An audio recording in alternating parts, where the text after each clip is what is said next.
Hello, good afternoon, everyone. Firstly, thank you very much for your patience. Welcome to this FIFA press conference on the eve of the World Cup final here in Doha. The FIFA president here to answer some of your questions. Interpretation provided via the usual app on your phone. All being well, I will hand over now to Gianni for a review and some thoughts on the World Cup and of the FIFA Council meeting that has just finished a short time ago. Gianni. Thank you. Thank you very much, Brian. Hello, everyone. Welcome to this press conference. Sorry for being a little bit late due to, of course, council meeting and obviously always, you know, when it starts, you never know when it ends. But it's great that you are all here. And let me say how happy I am, of course, to be here with you today. So let me just give you a quick update on what was discussed and decided at the council meeting. Well, the first item I want to highlight and stress, of course, is the praise for the unanimous praise of the FIFA Council for this World Cup, for the unique cohesive power that this World Cup has shown. The thanks to everyone who was involved, to, of course, Qatar, all the volunteers, workforce, all of you, everyone who has contributed to make this World Cup the best World Cup ever. Let me just give you just a couple of figures regarding this World Cup. You will receive, of course, all of that, but I think it's important. We had already a cumulative audience of 3.27 million spectators. It was 3.03 for 2018 for all the matches. There are still 2 matches to go, as you know, of course. The average is 52,760. It was a bit more than 47,000 in 2018. Highest attendance, Lusail, 88,966 for Argentina, Mexico. 1.7 million people attended the FIFA Fan Festival, almost 80,000 per day. And we played 62 matches so far without incidents, basically, in a very, very joyful atmosphere. And I think this is what we need to bear in mind. The goals scored are similar to the ones in Russia, 163 so far. Important as well, no team has won all the games. And for the first time ever, teams from all the continents moved to the knockout phase, showing that there is something happening when we speak about football becoming truly global. For the first time, an African team, Morocco, an Arab team as well, reaching the semi-final stage of the World Cup. So again, congratulations. We had also, for the first time, a woman who refereed a match, Stéphanie Frappard from France. It was Germany, Costa Rica. And she did very well. We had 2.3 million Haya card applications, 1.9 million approved.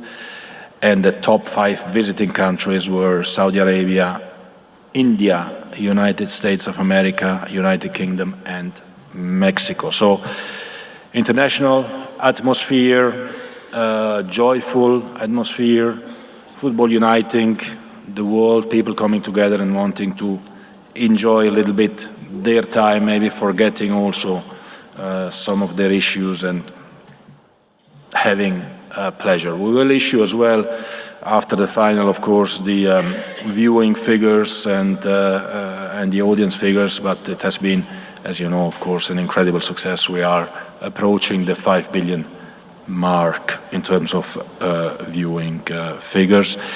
And let me again say a big thank you to all. We had almost 180,000 accreditations that were issued, also to all of you. We had more than 400,000 volunteers who applied to become volunteers. 20,000 were selected from 150 different countries. So it was very, very successful, but we touch wood. Do we have wood somewhere? Is this wood? Yep. That's wood, so we touch wood. 2 matches to go, so I say to everyone who is praising or receiving praises, well, focus until the end, and then we will, of course, hopefully confirm these feelings that we have now, which are more than feelings, obviously. When it comes to the council meeting, coming back to that, we could confirm, of course, the revenues of this 4-year cycle, which was at 7.5 billion, so 1 billion more than what was budgeted 4 years ago. You know, we have these 4-year cycles. 1 billion more revenues in a period which was hit by a pandemic, by COVID. I think this is quite remarkable. So again, congratulations to all those who were making this happen. And looking forward ahead, the FIFA Council approved the budget for the next 4-year cycle, which will foresee a revenue of 11 billion. So the last 4-year cycle had a budget of 6.44, I think. We made 7.5. The next cycle has a budget of 11 billion revenues, and almost 10 billion will go directly back, of course, to football. The Council also approved the talent development scheme under the leadership of Arsene Wenger to detect and develop talents all over the world. $200 million will be invested for this particular project. And we discussed as well, and it was endorsed by the Council unanimously, some strategic principles with regard to the international match calendars for women and men, and competitions for women and men. When it comes to the men, to start with, as you certainly remember, we had agreed a few years ago to have a new men's World Cup with 24 teams, who should have taken place in 2021. This event was postponed because of COVID. The new Men's Club World Cup will therefore take place in 2025 and will feature 32 teams, the best teams in the world. Of course, the details, slot allocation and so on still need to be discussed, agreed and decided, but the 32-team tournament will go ahead, making it really like a World Cup, like this World Cup with 32 teams. When it comes to the international match calendar, the principle of having the 2 windows of September and October merged to have 4 matches instead of 2 in September and 2 in October, 4 matches end of September, beginning of October, and for the rest remaining the same. And again, what we have seen in this particular World Cup, the importance of having matches between national teams of different countries, of different continents, happening more regularly and more often. And the idea there, and the principle that was agreed, again, details to be elaborated, is to use the March windows, the 10 days in March, in the even years, so the World Cup years and the Copa America or Euro years, to organize friendly tournaments between 4 teams of 4 different confederations, so that everyone can gain this experience in playing with each other under, of course, the umbrella of FIFA, so FIFA World Series type of events, to allow more matches between teams of different confederations.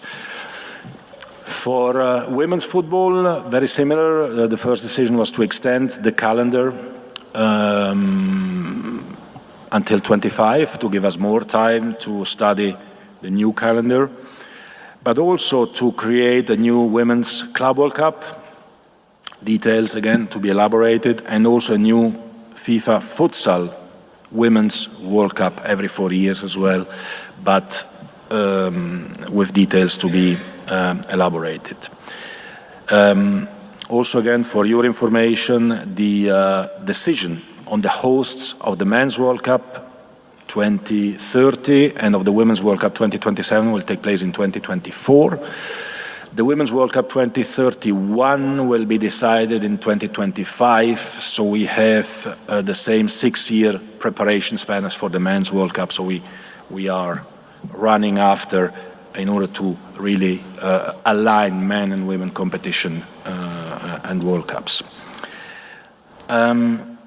What we would like as well is to see if the Women's Olympic tournament can have 16 teams as the men's Olympic tournament, because today the men's has 16 and the women's has 12. We feel that women should have 16 teams as well, so we will of course engage in discussion and see what is possible. We also decided again, in the purpose of making football truly global, to increase the number of participating teams in the youth tournaments and making the under-17 tournaments for boys and for girls annual instead of having them every 2 years. This will start in 2024. Very important element, I don't want to forget that, is when it comes to the international match calendar, we have to take really into consideration the health and the well-being of players. Hence, as well, the 4 games window rather than 2 games window in September or October, to have 1 intercontinental travel less for the players. But more generally, we need to ensure that there is a rest period for players, a holiday period, that there are 72 hours at least between 2 games. Ideally, that there is 1 rest day every week. Of course, we need to be pragmatic on these topics, but as principles, and then we need to see how they can be enforced, because it's important that the players are at their best. So we'll now consult on all of these topics and then elaborate all the details, but the principles were approved and endorsed by the Council. We took then some other decisions. Morocco will host the Club World Cup, the 22 Club World Cup, which will take place from the 1st to the 11th of February 23. When it comes to beach soccer, World Cup in 23 will be hosted by the UAE, and in 25 by the Seychelles. We then approved a whole series of regulations. We approved, for example, the new FIFA football agents regulations, which is a very important step after a few years of consultation and discussion in order to bring more transparency, professionality in the transfer system. The players' agents regulations, or the agents, football agents regulations, are a crucial part. So this has been approved, including a mandatory licensing system, the prohibition of multiple representation in order to avoid conflicts of interest, and of course the introduction as well of a cap on the Commission. We approved also some amendments to the codes of ethics and the disciplinary code of FIFA. And finally, there was also a clarification, and that concerns me, but since I'm here, I will mention it, the clarification with regard to my term of office. So currently, I am in my first term of office, and on the 16th of March, when there is the election for the FIFA president in Kigali, in Rwanda,